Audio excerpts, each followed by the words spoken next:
गोदान में समकालीन विमर्श के लिए कुछ कोटेशंस देखते हैं। जैसे समकालीन विमर्श में भोगा हुआ यथार्थ ज्यादा है सोचे हुए यथार्थ से। तो समकालीन विमर्श में दो प्रकार की विमर्श है, नारी विमर्श और दलित विमर्श। तो उसके कोटेशंस, बड़ी नाकिस जात है मैं तो, किसी की नहीं होती, औरत को भगवान सब कुछ दे, रूप न दे, नहीं वह काबू में नहीं रहती। वहीं दलित विमर्श के लिए कोटेशंस देखते हैं।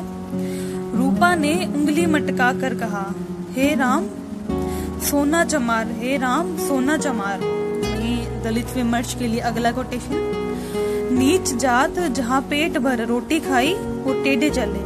इसी से तो शास्त्रों में कहा है, नीच जात लतियाए अच्छा।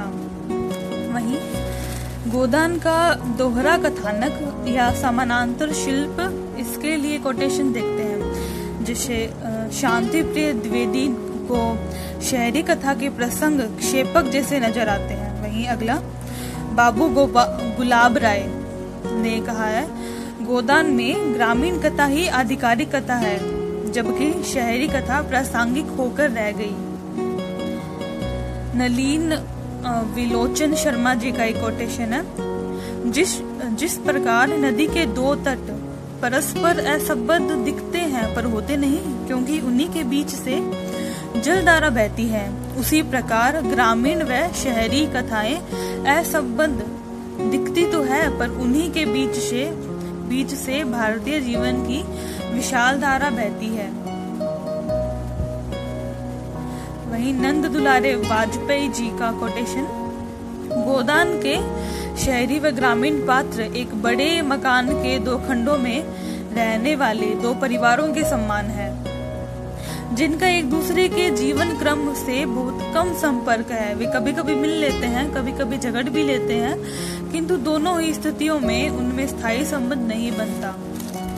वहीं गोदान की अगर भाषा शैली की बात करें तो इसके लिए उसकी कोटेशन देखते हैं। जैसे चरित्रों के अनुसार उस गोदान की भाषा परिवर्तनशील है। जैसे होरी, हम सब बिरादरी के चाकर हैं, उससे बाहर नहीं जा सकते। वहीं जुनिया की भाषा, जब मर्द इधर उधर ताक जा करेगा तो औरत भी आंख लड़ाएगी। मर्द का हरजाईपन औरत को भी उतना ही बुरा लगता है जितना औरत का मर्द को। वहीं मिर्जा खुर्शीद का, मुझे अब इस डेमोक्रेसी में भक्ति नहीं रही, मैंने तो इरादा कर लिया है अब इलेक्शन के पास न जाऊंगा, मेरा प्रोपोगेंडा अब डेमोक्रेसी के खिलाफ होगा। वहीं मिस्टर मेहता का कथन, मेरे लिए धन केवल उन सुविधाओं का नाम है जिनसे मैं अपना जीवन सार्थक कर सकूं। वहीं व्यंग्य शैली देखते हैं गोदान की भाषा शैली की। मिस्टर खन्ना भी साहसी आदमी थे, संग्राम में आगे बढ़ने वाले, 2 बार जेल हो आए थे, किसी से दबना न जानते थे, खद्दर न पहनते थे और फ्रांस की शराब पीते थे। वहीं मुहावरों और लोकोक्तियों का प्रयोग किया है। जैसे मुश्किल से 50 कदम चले होंगे कि गर्दन फटने लगी, पांव थरथराने लगे और आंखों में तितलियां उड़ने लगी। वहीं अगला, इस जमाने में मोटा होना बेहयाई है, 100 को दुबला करके एक मोटा होता है।